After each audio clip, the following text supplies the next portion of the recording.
Come on. This is Outside the Round with Matt Burrill, a Raise Rowdy podcast.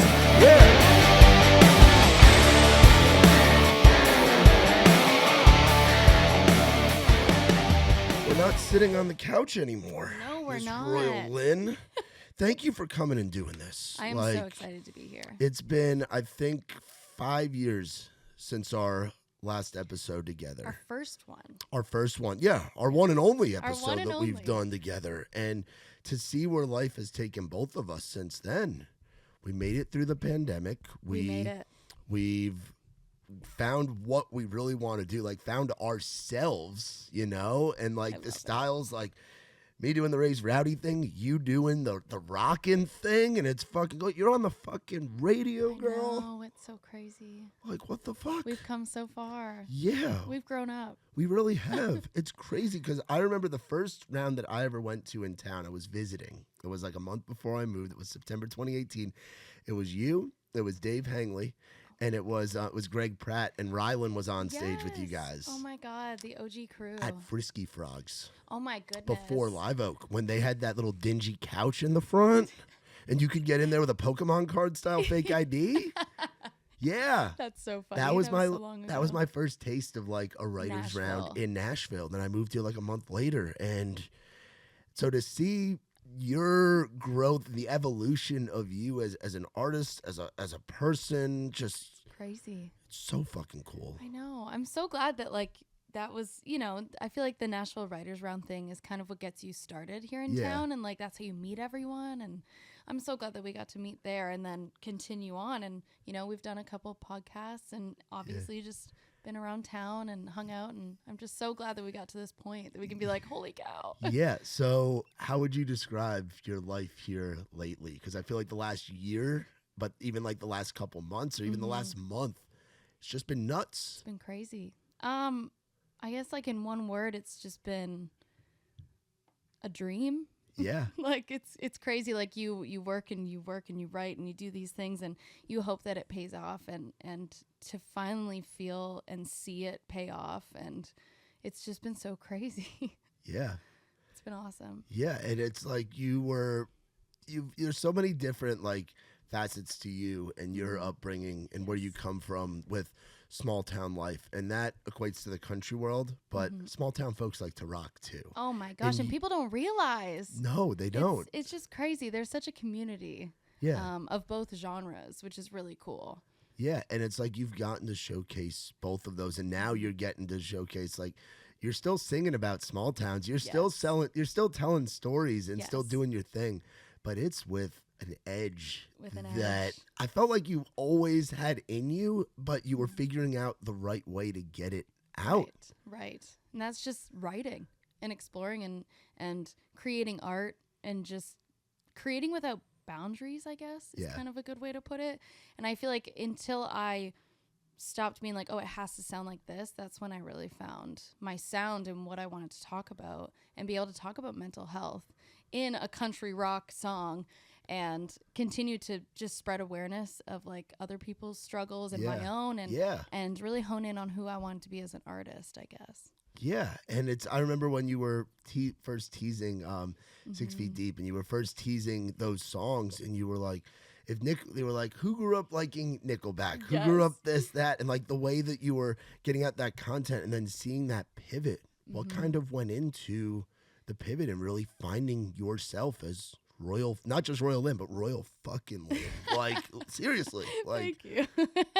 I think that I was just kind of exploring sounds and lyrics and writing just something that was so authentic, and that's kind of how we stumbled upon 6 Feet and kind of pushing the boundaries and the walls and kicking right through them and just being like, I know I'm supposed to sound like this if I do this genre. Yeah. But that wasn't enough for me, and I wasn't feeling like fulfilled. And I love writing country for other people, but when I stepped on a stage, I just was like, I love my songs, but I don't, artist-wise, I was like, I want to rock. Yeah. And coming from such a background, like obviously I did grow up on Nickelback that is more in that lane, and then but I also grew up on the metal side of things too. Yeah. And like A Day to Remember is one of my favorite bands, and it has been since I was a kid. And I was just like, what if we could do both? So we started, you know, getting in rooms with different track guys who knew the rock scene as well. And I was just like, this is where I want to go. How do we get there? And not stopping until we kind of found a sound. Now, 6 Feet was the car that got us to where we are right now, which is so crazy because when I was teasing it, we kind of had no idea. I teased the demo in the original video, which is so crazy.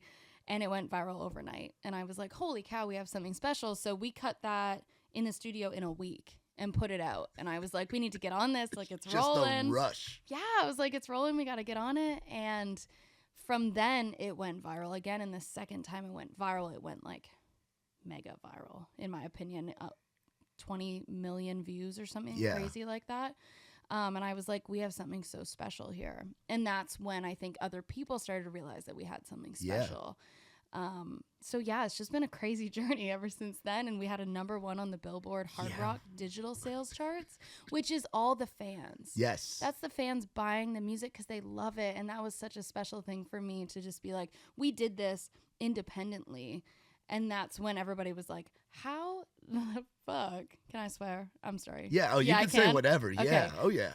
They're like, how the fuck did you get here? And I'm like, I don't know. The fans like brought me here. So it really just goes to show that like hard work does pay off. And if you build a real fan base, they will support you. Yeah. And there's something to be said for listening to the fans over listening to what folks are saying in town, too. Absolutely. You have to separate it. Yeah. Yeah. Because there's value in both. Yeah, absolutely.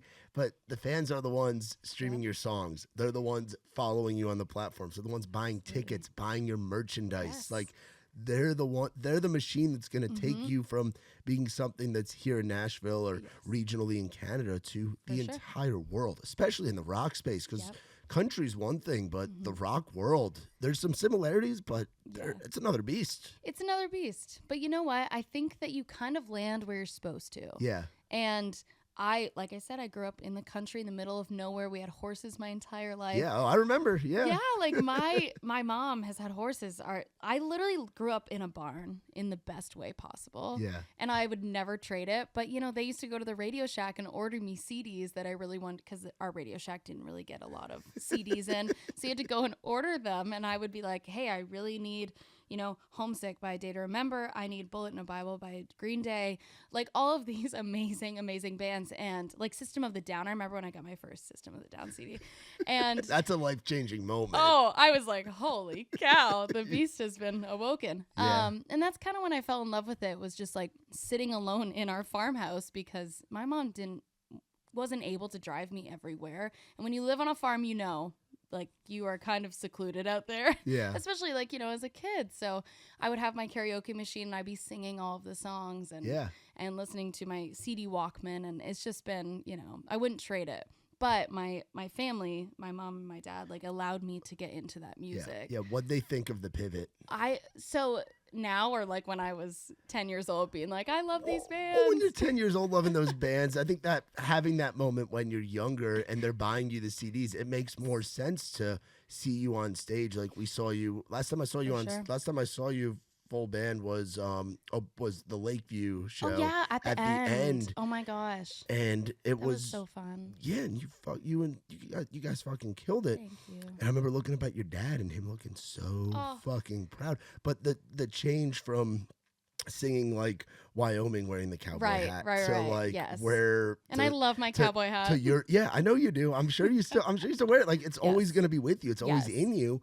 But then to be on stage rocking the corset, being the bad bitch, just rocking it. Right. Such a 180. What was that like with telling your family, like, I'm going to go this direction? I think that they kind of like could see it coming because I was just like feeling not myself yet as an artist until I started really digging into these heavier tracks. And I just was like, I want to listen to my own music. And that's kind of where it stems from, is like, even when we're making merch, I'm like, if I won't wear it, we're not putting it out. Like, I want everything to be so authentic and who I am. Yeah. So that was the first show that they've ever gotten to see since I was a kid.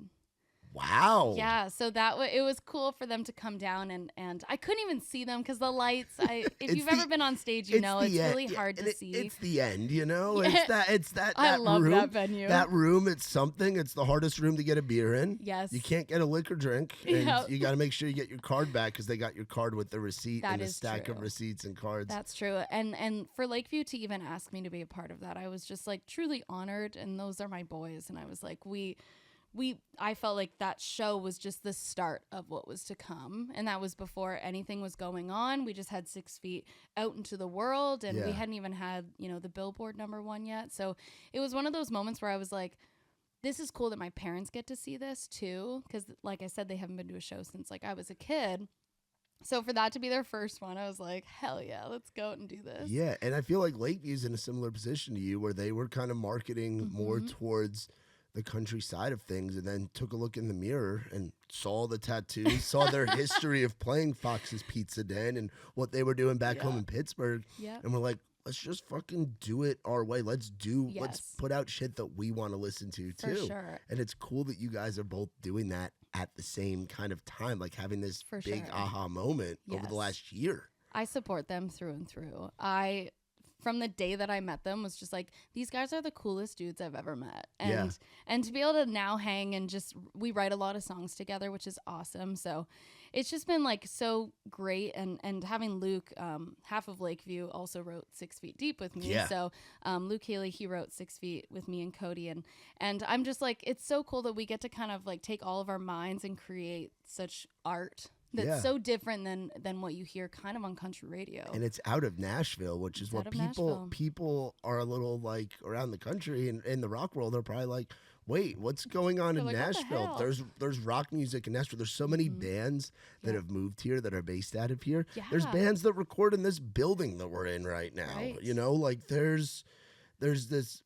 Obviously, country's going to be king in Nashville, Tennessee, and in the South, but rock is here, and it's making a lot of noise. And it's here to stay. I think so. Yeah. I would agree with that 100%. Absolutely. The Nashville rock scene is something a lot of people don't talk about, but it's there, and it's very active, and there's people supporting that scene, and there's girls like yourself, guys like the Lakeview boys that are fucking doing it. That are talented and doing it. And that's like...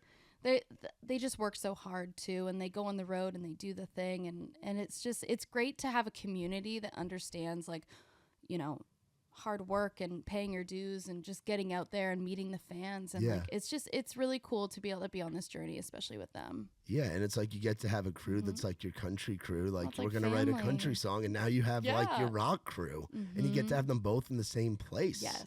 It's so cool. One day you can be writing a really country song, and the next day you're writing a rock song. You're like, I love this life. Do you ever start to write it one way, and then it's like that idea would be better the other way? Or do you kind of go in with the mindset of like, I'm writing country today, I'm writing rock today, depending on what room you're going in? For myself, when I'm writing for my projects, I kind of always have the rock leaning side. Yeah. As soon as I walk in, I'm like, all right, let's just like heavy, let's do it. Yeah. But when I go in for a write for someone else, I always evaluate where they've been and where they're going. And I sit down as not an artist. I sit down as a songwriter at that point. Yeah. And that's kind of the fun of it, is like I do have country ideas that I wouldn't bring into some rights on the rock side, because like some ideas are meant to be country songs and some ideas are meant to be rock songs, and there's nothing wrong with either of them. It's just like where you put them, essentially, on the idea scale. Yeah. Yeah. It's cool. That is such a cool thing. So you've been in the U.S. now. Are we official on? Yep. So I'm on my O1. You're on your O1. Yeah, let's go. Because I remember that visa process. When I was, on my P2. Yeah. Which is probably around the time that we met. When did you move to town? 2018, October of 2018. 2018. So I was just able to live here on my first P2 visa, which is exciting. And so now we're one up from there, which is an O1. So how long does that process go for? Well, 3 years for your O1, and then you can go to a green card or you can do another O1. It just depends on your situation. But yeah, so I'm excited. I'm excited to be here and I wake up every day very grateful Yeah, that I get to live here. because COVID was weird because you couldn't. Was it that you couldn't go home, or that you went home and you couldn't come back? Yeah, so I forgot it was one of those two, right? they closed the border. Yes. So that's what kind of got weird, and no one knew what was kind of going on. So I had lived alone at that point, and I remember just being like, I don't know if it's best to like be locked down here by myself, or if I should just go home and hang with my family. Yeah. Because at that point, like that was 2020, and I hadn't really like gotten time with my family because I had been playing shows or touring or, you know, just out doing life. So like, honestly, I got 2 months with my grandparents, and it was like the most special time. We ate dinner at like 5 o'clock every single day, which is fine. Yes. I no longer do that. But like, it's like those moments that you'll never get back. So even though like I went over there and then they closed the border, and I was like, oh, I don't know if I can get back in. Like, and when they closed the border, like you obviously cannot move freely between countries. So I was like, well, I'll just hang here with family. And like, I would never trade those few months with them for anything because it was so amazing. Then 2 months later, got back in here, and I actually started doing live shows on Facebook.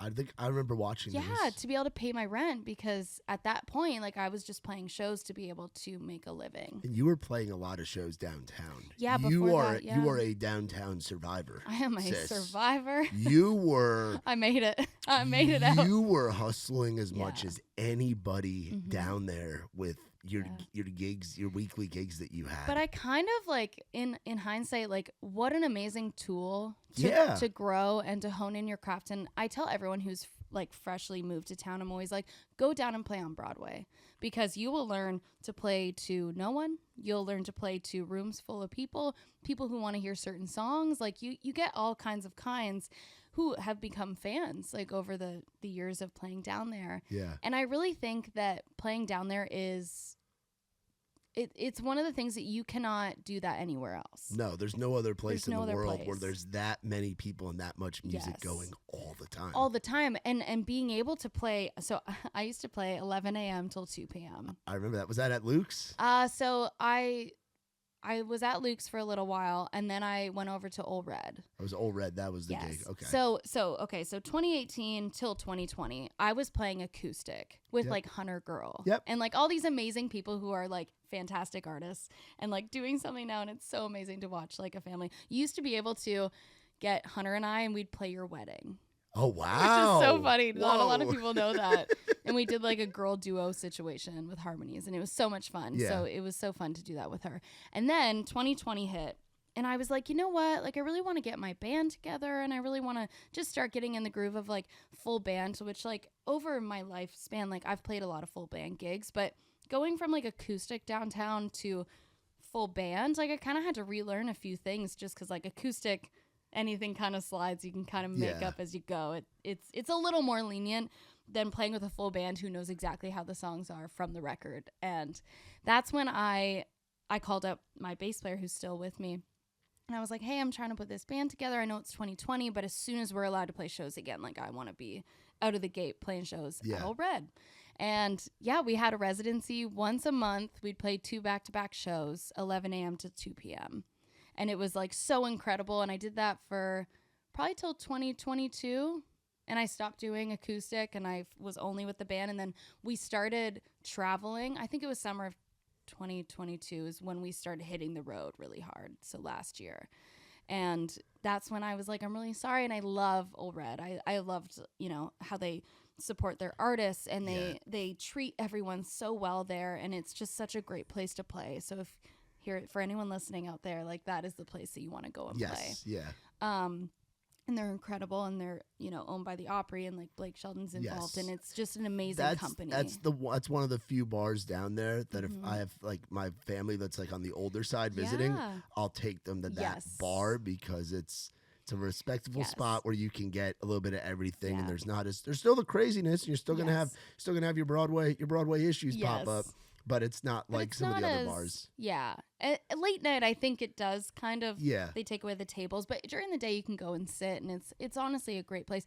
The talented people who play there, like the stage that they the have there, the stage. production, Oh, it's as good as incredible. anything out there. Absolutely. It was such a cool way to learn with my band, especially being like, with in-ears and doing the whole thing, and it just was awesome. I had a really good experience at Old Red. Yeah. What did the band think about switching over to the rock stuff? They love it. That's the thing a lot of people don't know.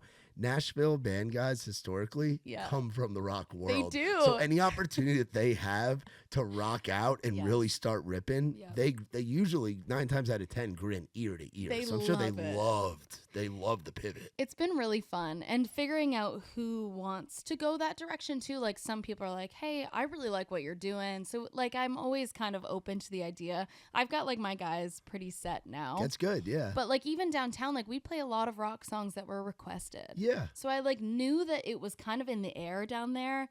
And like everybody loves like Fall Out Boy. You play a Fall Out Boy song downtown, people go crazy.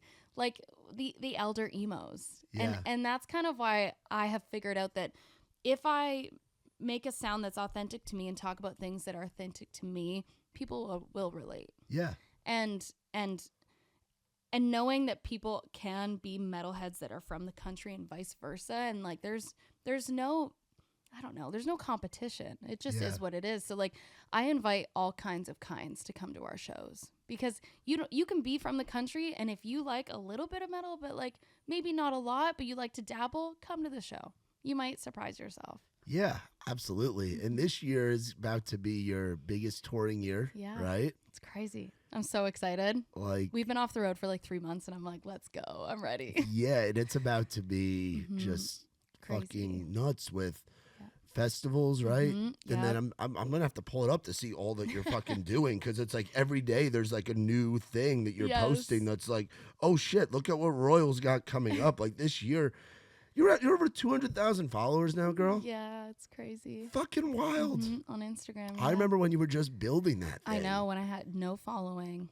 It's crazy. It's crazy how things grow. Like I said, you put out things that are authentic. If you build it, they will come. You're at Louder Than Life. I'm oh my at Louder Than God. Life. I almost passed out Yeah. when I heard. I was like, this That is is incredible. that is the spot to be. And I think we're trying to be there this year. Oh my gosh. Well, please come. So please come to the yes, show. yes, and we'll be there for your spot. Yes. I mean, the other bands that are on here, Incredible. like rock festivals, are just different. Like we go to a lot of Yes. country festivals, and that's something that like we're very deeply rooted in with Right. Raised Rowdy. Like Yes. that's kind of how the whole thing got started. So country festivals are one way, but like rock festivals are just another level Yes. of stuff. And the the rock fans are such diehards. And you talk about building a community and a passionate fan base. Playing out Louder Than crazy. Life is a good way to do that, sis. I'm so excited. I can't wait. I've literally been like mentally preparing, because I'm just like, I'm going to be in such awe, because half of my favorite bands are also playing that day. So it's just like crazy that we're going to be there. So yeah, that's a show where you play and then you get done playing and you watch everybody else, or you watch everybody beforehand, because you're just Absolutely. a lover of the music. Yes. Like if you see me there, come say hi, because I will be there like literally with my eyes glued to the stage. Actually, one of my favorite things is seeing my favorite bands live. Yeah. I love it. I think it's a different side of things, and I've gotten to see a few people lately that I'm just like in awe. Like who? I saw Beartooth. Ooh, Yep, that was yep. Hardy popped up at that, Yeah, right? he That was did. over at Marathon, right? Yeah, and it was incredible, and just seeing how the crowd reacts. And Marathon is such a great room. Like I've seen a couple bands in there, and seeing Beartooth, and I just saw Wage War there a couple months Ooh. ago as well, and they had sold it out. So seeing these like fans show up in Nashville for the rock scene, it just like it sparks like inspiration in me, just being like, we could do this one day. And I hope that, knock on wood, that we get to go out and play Marathon and sell it out one I'm day. sure you will. And you've got, you're going to some of my favorite cities with out with Dirty Honey. Oh, I'm so excited. That's a fun one too, because that's like a different know. side of rock. I you know. Like I'm that's so what's grateful. cool about rock too, is it's like all kind of encompassing, where it brings Yes. in different sounds. Like Yep. even if you're a little bit on the heavier side, Yep. you can be with a band that's closer to like Dirty Honey, or you can Yeah. be a little bit more. It's great, and everybody's so accepting Yes. of each other, and like I think we kind of lift each other up instead of the latter, which is I'm so glad that the community in the rock space has just been so like, hey, we love what you're doing. Yeah. Even if like our sounds are a little bit different, there's room for everybody. And that's what I've been trying to say in country for a very long time, is that there is room for everyone. Yes. There is no need for competition. Yeah. Unfortunately, it does kind of happen in the country space. It's starting to be a little bit different. I hope so. It's starting. I really hope it's so. really, I think over, because when I had first gotten to town and like we had first met, it was definitely a lot of that. Yes. I think COVID changed a lot of things. I agree. And I think that the genre blending has it's become accepted because you have to accept it. It's fucking here. It's here and it's here to stay. Yeah. But also social media has changed everything. Yes. So that's why I feel like there's so many different lanes. Like I think back then it was more so like there can only be one who does this. And it's like now with social media is here, it's like we can hear all the different kinds that are out there. And people are like, well, I love this on this day, but I can also listen to this right after. Yeah. You know? So if I really like this style, there's a variety of this style. Exactly. There can be more than one. There can be more than one. Exactly. There's a lane for every single person out there. You just got to find your people. Yeah. So in May, Pensacola, one of my favorite cities to go to. Shout out to Wild Greg from Wild Greg's down there, the country club. Athens, Georgia, a great college town. Charlottesville, Virginia. Pittsburgh, the birthplace of Rowdy. Yes. That's fucking cool. And then, Flint, Michigan. Is that the machine shop? Yeah, it is. Have you been there before? No, I haven't. I'm so excited. So, and that one's going to be really cool for you too, because that is a place where Canadians come to shows. A lot of Canadians go to those shows in Flint. A lot of Ontario comes down. My whole family's going to come down, actually. That room, it feels like when you walk into that room that you're going to sit down and get a tattoo. I love it. It's built Let's like do it. It's like a tattoo shop kind No of thing. way. Yeah, like it feels like that kind of that. vibe. Like it feels like a tattoo shop. Like it's a smaller, intimate room. I love that. But it rocks so really. fucking Who did you hard. see there? I was there when I was on tour with Muscadine. We did a Muscadine Bloodline show there. And that was even like, and that was before Muscadine had like the Me on You and kind of this rebirth that they've had recently with their sound post-COVID. This was pre-COVID when a lot of it was like they had Shut Your Mouth, which was a heavier song for them. Yeah. But most of their stuff was like the harmony, the love songs, you know? Put Me in My Place, Porch Swing Angel, which is great and love those Incredible songs. But the crowd was even like wild for that. Really? So you go in there and rock it. And there's a sandwich shop. I don't know if it's still there. This was pre-COVID when I was there. Cheesesteak sandwiches. I forget the name of it. And they say don't drink the water in Flint. Like Flint had all those issues with the water. The cheesesteak sandwich was fucking so good. Right, and it's right next door. I'm going to confirm in May if it's please still there. do. It's right next door. And I'm going to get one. Yes, please do. Yeah. That's our last stop on that leg of the tour. Yeah, May 16th. Yeah, and then we're headed back to Nashville. Yeah. Which is crazy. It's just so crazy. Yeah, I'm so excited. You're literally getting to, like you said, like live out your dream. Like this is what you moved to town. This is what you, when you embarked on the journey from the homeland to here, you wanted to be doing this stuff, and you've had it's waves of like ups and downs. Absolutely. How do you keep it going? Like think about the places where you were when you're playing that gig downtown during dead season, and you're trying to figure it out, and you don't have streams yet. Like how'd you keep yourself going mentally? It's tough. It is really tough, and no one really talks about how tough it is, because I don't think it's hard to show people, you know, the journey, because everyone's journey is so different. Yes, yeah. But I think that like social media was kind of the first. So when TikTok hit, I had no idea how to use that app, and I still don't. Personally, I'm late on the train. It's okay. I'll tell you. I'll tell you everything that I know. But I think it was just like, if you take the time to learn something, even if it's new, it will trial and error, right? Like there were a lot of people are like, well, you've had a lot of viral stuff, but I'm like, yeah, but 90% of what I post doesn't go viral. You can stay consistent, and that's kind of where I'm at right now. But at first, like, oh my goodness, my views I get like 100 views. And at that time you're like, oh, 100 views, that's amazing. Like, that's a lot of people. And then you're like, oh, well, this thing is a free marketing tool. Same with Facebook Reels, Instagram Reels. I've heard Snapchat is back in the mix. I'm not on there, but I'm not either. Because it's such a different app. Yes, yeah. But I've heard that it's really grown, and it's a very good place now. But for creators, but learning how to use those tools at the time, like I was broke. And when TikTok hit, it was mid-pandemic. I was kind of putting it off. I was like, we're not really sure about TikTok. And then I started to see my friends kind of do really well. And I was like, you know what? I have moved countries to be able to do this.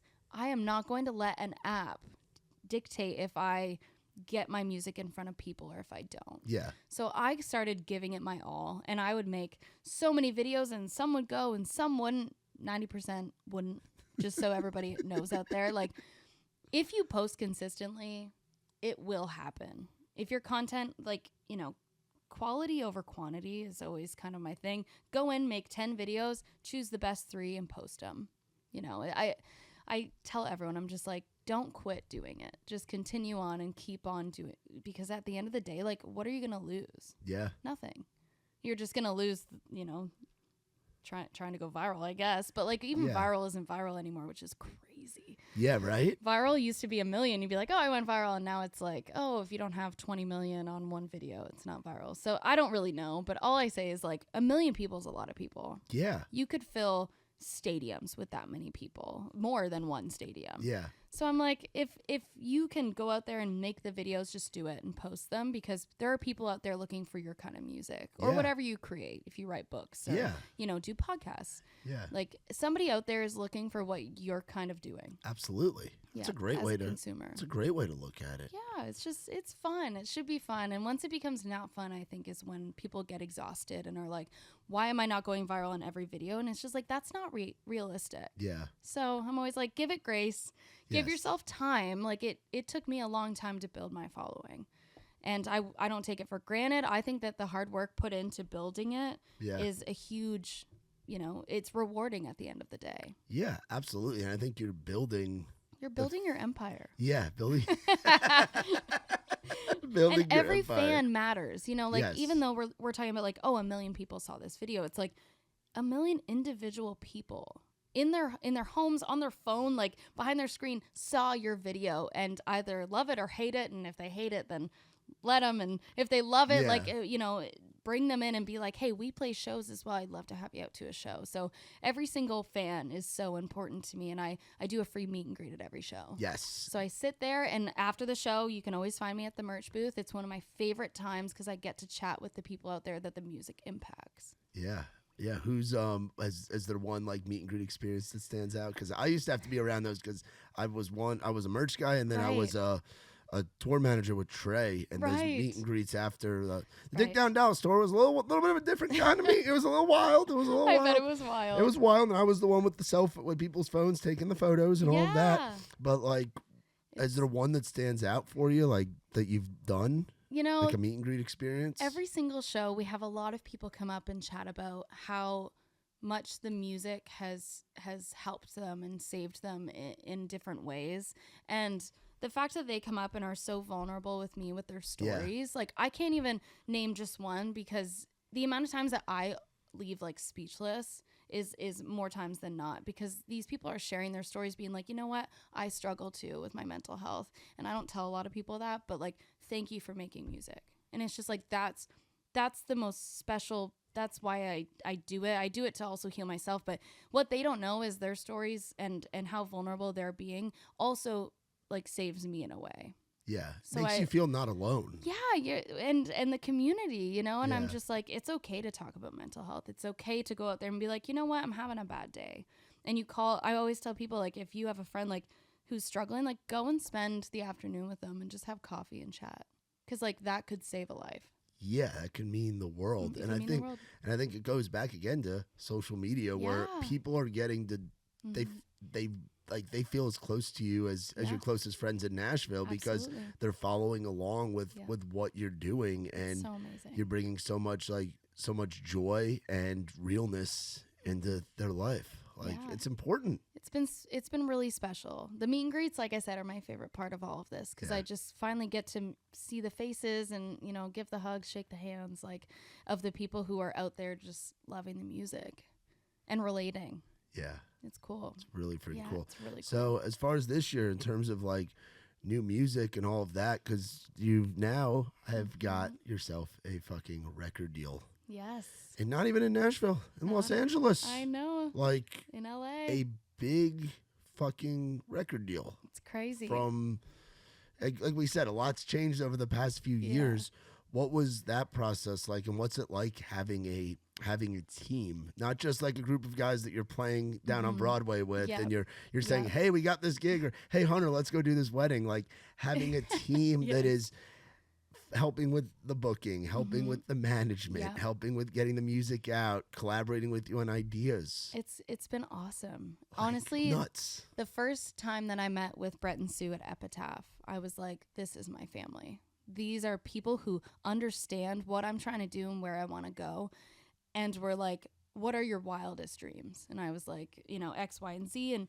And they don't make me feel like those are too big. They're like, all right, let's go ahead and get it. And I think that's really, really special because I'm a workaholic. And I have been, when you self-manage, self-book. Yeah, you've been that way. Self-represent. Been that way since I've met you. Yeah. That was 6 years ago. Exactly. Like, I think you don't want any team. You want the team that'll help you get, not even to a finish line, because I don't think that this has a finish line. This is like the rest of my life. Like there's no end goal. This is like, we are going to do this journey until the day I die. Yeah. And when I first met with Brett and Sue, I just was like, holy cow, they understand me as an artist. Was that meeting in LA? Was that out here? How does that happen? We Zoomed for the first call, and immediately upon meeting Brett, I was like, holy, he understands and he sees me. And I was like, this is, what I want to do. And, we met with a few other people as well, but like no one came close to that feeling with them at Epitaph. Yeah. What's the feeling like of just getting offers? Just the idea of it's cool from being in the trenches like you were. Yeah. Yeah. Like that initial moment being like, oh shit, like there's labels wanting to work with me. It's really cool. And I think that like meeting with people who are interested in what you're doing is awesome. But you have to think back to like, who are the best people and the best fit to go where we want to go. Yeah. And who understand you as an artist. And like, if anyone out there is listening, don't sign any deals, sign the deal that will help you get where you want to go and build the empire that you want to, the legacy you want to leave behind. And I can confidently say from the first 5 minutes of our meeting, I was like, these are my people. Hell yeah. And I, I made the right call. They have been incredible. Yeah. My manager, Wayne, he's over at Fly South, incredible company as well. And Wayne has just been, my rock in all of this. And he's been so great at, bringing on someone in. And it's hard to bring on someone when you've like managed yourself for so long. And and he has been so amazing to work with. And then UTA, we brought UTA in. Great agency. I know, they're incredible. We have such a great team at UTA. And it's just been so cool to be like, all right, now we have like, in my opinion, like the greatest team that I could have ever had. All in one room, and we're just like, all right, like what's next? What are we doing? And it's so cool just to have such support from amazing companies in general. Like, it's just awesome. Yeah. What's the radio stuff been like? Radio's, it's like, what the fuck? I know. What the fuck? What the fuck? If you had told me a couple years ago that I would have my first top 40 at Rock Radio, I would have been like, really? That's really like, and I feel like it just all happened. And it's just been such a cool feeling to be like, people out there are listening to the music on the radio in their hometowns. They're getting introduced to you. Yes, like through spins of just like, and Octane was a huge Sirius XM. That's a channel that I keep on, Octane and Turbo. I love it. I pay homage to the Butt Rock, like Butt Rock's been over here. We love Turbo, and we love Turbo, but Octane was like what I grew up listening to. They're incredible. My dad and stuff. Like I love like the crew that's there. Like that's who are the DJs over there? It's like Katie Babs, Shannon Guns. Yeah, just. Yeah.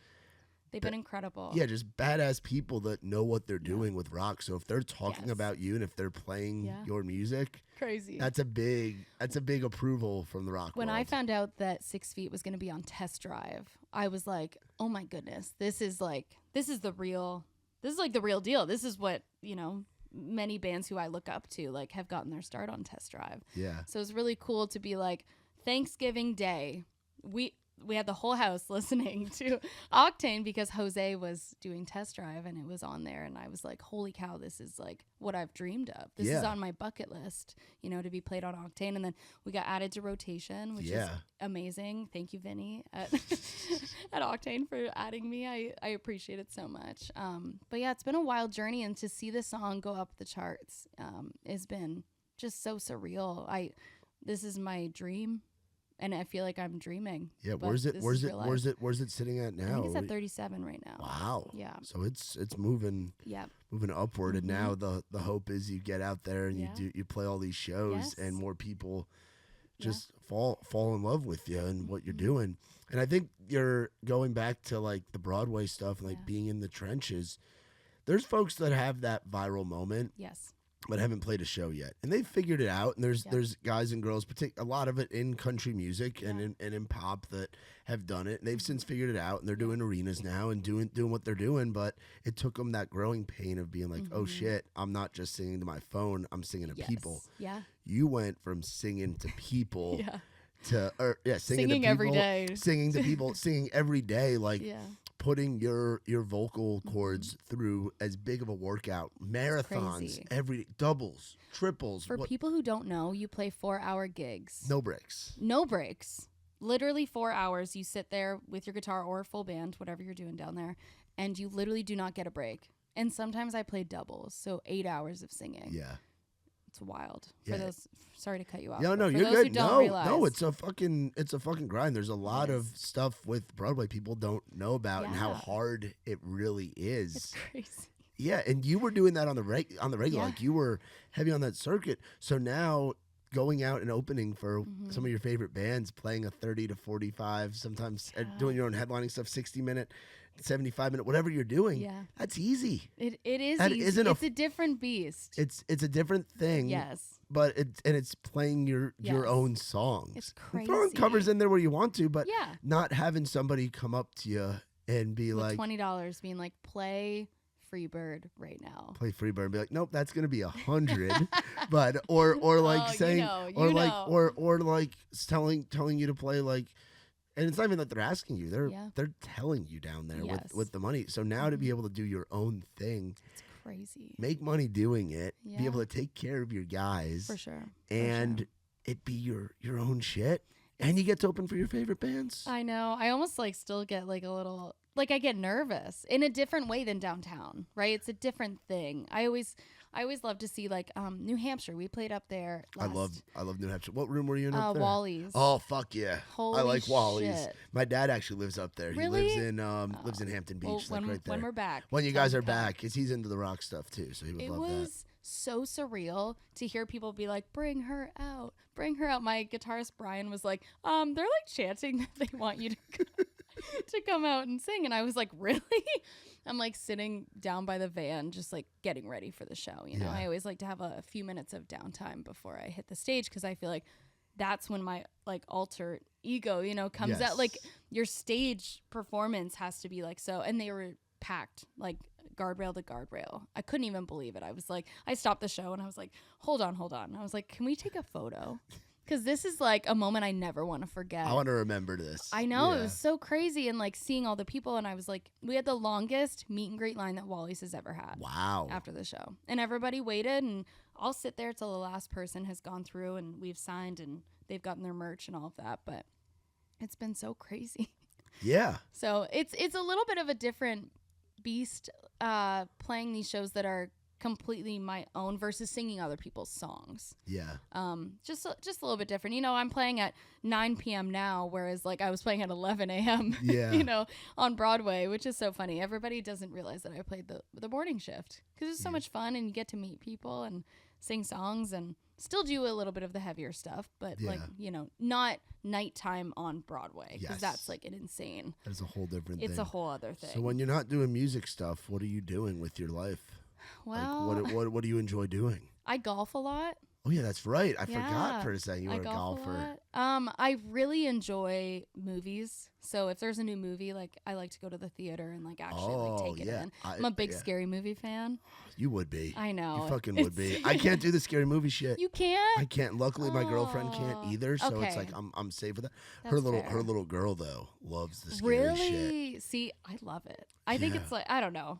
I can't do it personally. Like you can't sleep or something? Yeah, if there's like a ghost thing, like I'll get freaked the fuck out. No, that's my favorite. That's like my bread you and love butter. like Insidious and oh my god, that's my favorite one. Oh jeez. Insidious 1 and 2 are the greatest scary movie that has ever been made. Quote.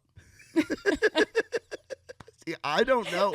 I don't even like the first one I remember watching, I think it was called like The Village or something like back in the day. Yeah. Like where there's like the weird like almost like on the door kind yeah, of it's like almost like a Muppet looking thing and a Muppet. And I saw I'm scared of a fucking Muppet. Look at me.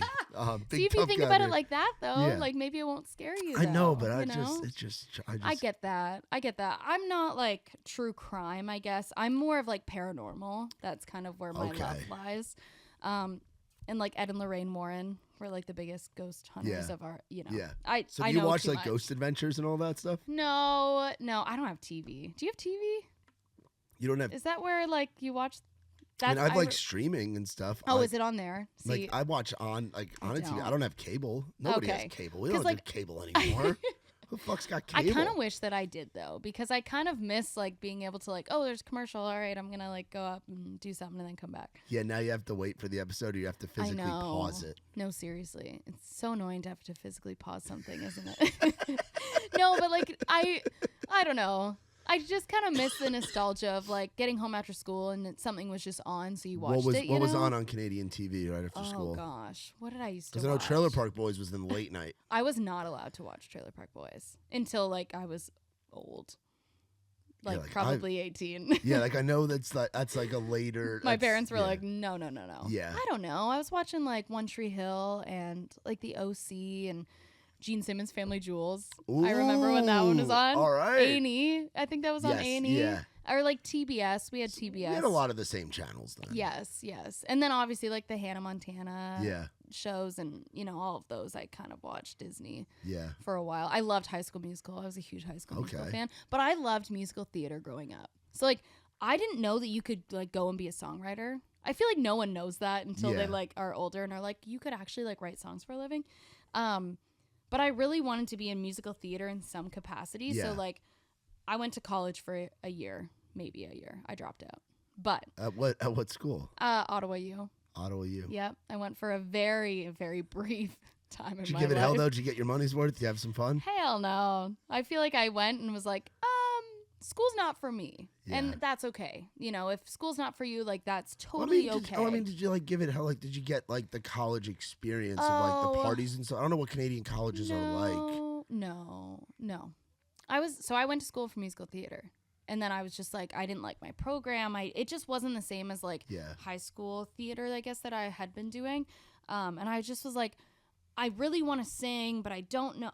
No one, I'm from a really small town. Like, I didn't know kind of how to become a singer. Yeah. So I was like, I'll just go to college. It got me out of my small town. I wanted to, go to college. Like I wanted that experience because I felt like everyone else was kind of doing that. Yeah. And I'm glad I did because I ended up staying in Ottawa and I bartended and I feel like I got the party scene out then. Ah, there you go. And I was bartending at 19 and then until I was 21 and I was like, all right, I'm going to pack my car and I'm going to go to Nashville and I'm just going to see what's up.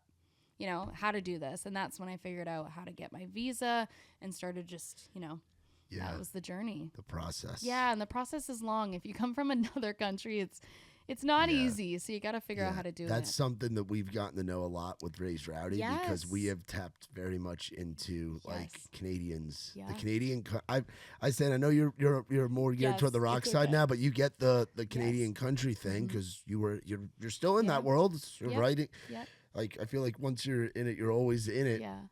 But, like, I've been telling people, Nikki T has too, like, Canadian country right now is like what Texas country was kind of doing. Like it's this frontier where there's so many guys and girls coming to town. Yes. There's such a scene with the big festivals that are in Canada.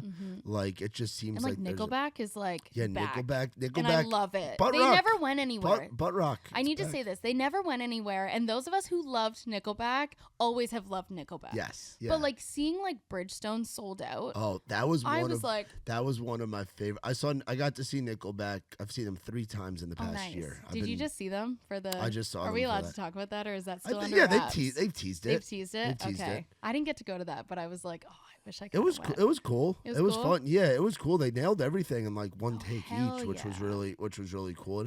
Because dope. I mean, and I've talked about it on here before. Like the guys from that brought along Nickelback, brought along they butt rock to Bro Country to now you've got Hardy who's doing like the mix of both. Yes. So it was a incredible. natural thing.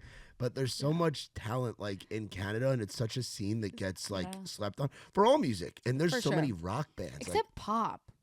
I feel like pop, like Justin Bieber, Drake, The Weeknd. You do have a lot of that. There's a lot of pop that is like still very much. But I feel like I'm terrible because I don't really know who's up and coming in the country scene there right now. But I do feel like rock has always been a very big thing in Canada. Yeah. Because Nickelback was huge. And then you have like Billy Talent and like all these other artists that were so incredible. Theory of a Dead Man. Yes. Yeah. Default. Oh my God. There's so 3 Days Grace is Canadian, right? Yeah. There's a lot of.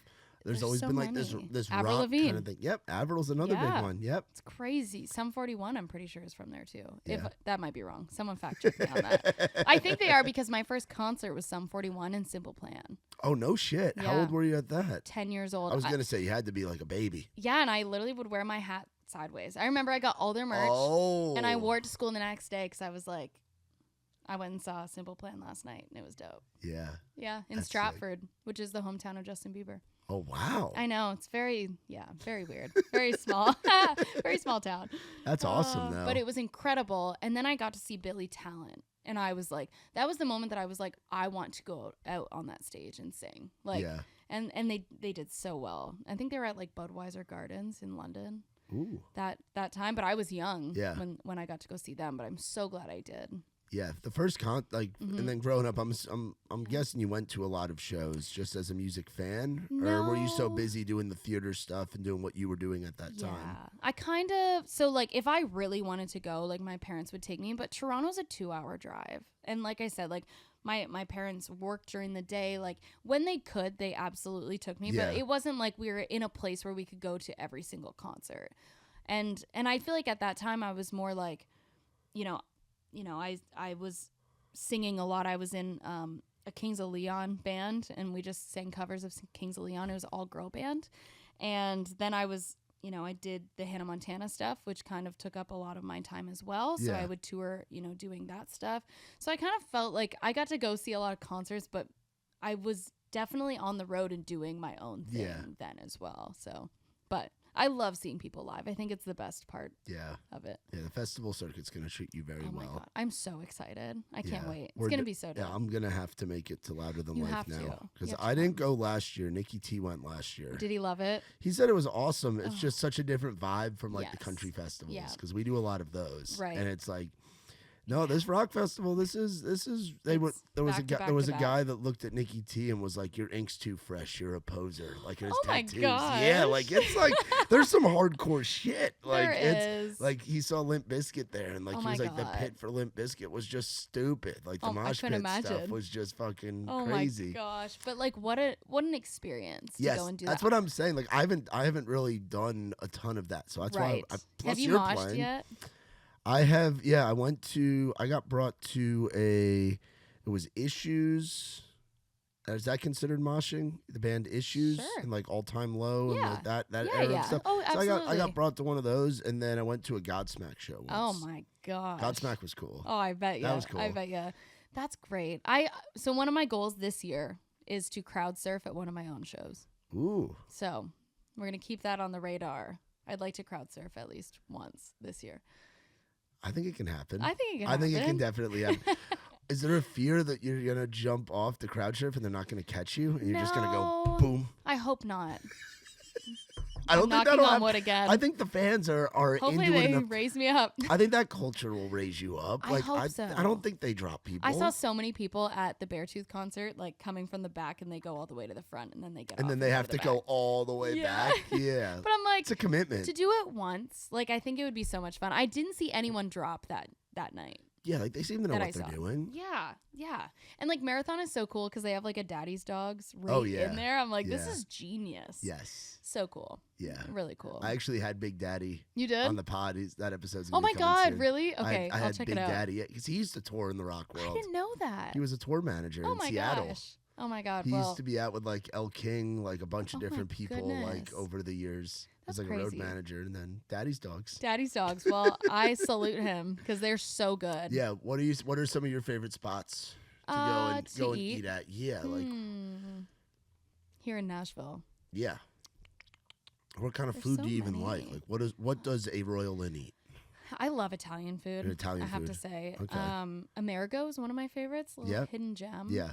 But I also really like Hall's Steakhouse. Oh, Halls is. Oh my God. I mean, yeah, that's another. love a That's another. steakhouse. Halls is another level It's- of just good stuff. It's incredible. And it's Yeah. so big in there. If you Yes. haven't been around like to the back bar, oh my Yeah. gosh, it's huge. Yeah, my girlfriend's from Charleston originally. Oh, nice. So Is that's there one where Halls, there? that's where Halls started. Oh so my she's gosh. she's been a Halls fan for Yeah. pretty much her whole life and enjoys the finer things in life. So Yes. I haven't been to this Halls with her, but You have like to go. yeah, well I know I've Get been a rezo right yeah, now. yeah, because I've been to like we go to like Urban Grub quite Right. a bit, which is a good Which is spot. really good. But it's not Halls. It's not Halls Halls. is just another level of good stuff. And a lot of people like don't know about it yet. Maybe we should. no, I feel Or like should we people know gatekeep because this or no, I don't think it needs to be gatekeeping or gatekept because or whatever the word everyone is. should experience it once. Yeah. And that's why we shouldn't. How do you like your steak cooked? I'm like medium rare, Okay. depending. Yeah. And no How about steak, you? no steak sauce, right? Okay. So You're not a steak. Don't tell me you're a steak sauce person. no. Royal. So truffle butter has a hold of me. yeah. I love it. Do you not like a sauce or anything on it? I mean, Or a my butter? my grandparents were putting like A1 on it. Oh, I'm talking no, like no, the A1 no. shit. That's No, what I'm no, talking no. about by sauce. Oh, I'm talking about like truffle. Oh no, like truffle The butter, art and of truffle butter. and mushrooms and things like that. No, that could go on there for sure. I agree. I'm a huge fan. Huge fan. And Halls then- is good. Yeah, you Definitely get the try it Brussels here. sprouts over there. Yes, we've definitely had those. Cream spinach. That's something I didn't grow up with. That now I'm like, oh my God, this is so good. I love Southern food. I think do I've really too. come to love it. So. I do too. And all the sides, like it's just as important as the main. Which like I just feel like where I came from, like it just wasn't like that. Yeah. And I'm just so grateful to Yeah. live here. The fact that like mac and cheese is part of Thanksgiving dinner down I here. love it. I Like, love it. It's another world. What's of the just food. the green bean casserole? It's one I can't get on. I'm sorry. The green bean casserole? Yeah, it's just one I can't. That's like a southern dish. I like the southern sweet potatoes are really good. You I had could try Like those with the marshmallow on top. they put like the pecans in there. Like on the top, so it's got like maybe a I crunch haven't to had it. that. Might have been going to different southern people. Maybe, That might be it. maybe. That might well, be it. I'll try it out. I Yes, promise. yeah. So what have you got? So this year we're getting on the road. We got more music coming? We do have more music coming. Yes, Hell yeah. and I can't wait to share. Yeah, I was gonna say. I know now. See, now it's different. I Like know. now you've got like it's a whole different structure of like the level that you're at to where now it's like there's But there's a release plan. There's What I this, there's can that. say is that it is heavy, Okay. and I'm really excited. Fuck yeah. And it's gonna be cool, and it's gonna be really cool. And we're working on a lot of new music, so there will be no shortage there. We're working on a ton of new stuff, and I can't wait to share with the world because it's just a new era, and I'm very excited. Sick. Well, So the next one's gonna be awesome. I'm really excited let's to go. share. Heavy. Heavy. It's getting heavier in subject matter too, Oh really? which is cool, and obviously musically it's getting a little heavier. So I'm really looking forward to sharing what's next. Let's go. That's fucking awesome. Well, sis, I'm so proud of you. Thank you. Proud to call you a friend and watch you do what you're doing. Like seriously, like Thank thinking you. back to fucking Frisky Frogs I to doing this, know. doing the podcast at the gazebo apartment, know. sitting on the couch, we had a case of Coors Light for you. I and love that. That was a fun. Still drinking them. Yes. Still yeah. drinking Oh, those, I'm sure. by the way. I'm sure you're still Team Coors. Absolutely. I'm keeping them in business. I'm pretty sure. So. Yeah. To see where everything's Sponsor at. me? Yeah. No, I mean, honestly, you're at the point now where you can get that kind of shit. Like seriously. Oh well, I do love a good Coors Light. Yes. Absolutely, Yes. and Thank we're you happy, for having and we're me. happy to have you as a part of the Raise Rowdy family. Oh. Like you're somebody that we've watched the whole evolution of when you were releasing music years ago to what you're doing right now with all the rock stuff, and can't wait to see what the rest of this year and beyond has in store for you. And we're gonna keep calling up the radio stations too, telling all of our Yes. people to play 6 feet. 'cause Please, I would love that. It's because it's doing its thing and has a lot of leg life. It's Thank you just so getting much. started. I appreciate you having me on, and like I said, like we did our first pod back in like 2018. Yeah, it was So 2018, 2019, It's somewhere just, in there. it's so cool to be able to sit here, like, you know, as friends as well, and just be like, what the fuck has Yeah. happened in the last, 6 Yeah, years? we've survived the 4th of July island together. Oh my too. gosh, yeah. And poor Alex Maxwell cut his fucking hand open. I forgot and about that. folks were running out of cigarettes and eating mushrooms instead. I know, not me. Not me either. I stayed away. I stayed away from. I doing actually that. think I left before that happened. Yeah, that Because was. I left, I went out for the day, and then someone just like gave me a ride back. Yeah, the ride But- back to shore at night was a little Yes. was a little dicey. Little I was dicey, but we made it. Holding up, well, yeah. I mean, late night, like I got out of there because it was wild. It but was like yes. a real redneck 4th of July, and Yeah. it was so cool, and it's so cool to have those memories, and especially together, just, having a cigar on the boat. Oh yes, we did have a cigar on the boat. Yes, we did. So funny. But yeah, I appreciate you having me so much, and Raise Rowdy's a family to me. So I truly thank you for having me on here and chatting. And I love that we Butt what was it? Ruxpin. This is Butt Ruxpin. Butt Ruxpin. So it's Teddy Ruxpin. Yes. So Say that 5 times. Teddy 5 Ruxpin. times Teddy fast. Ruxpin.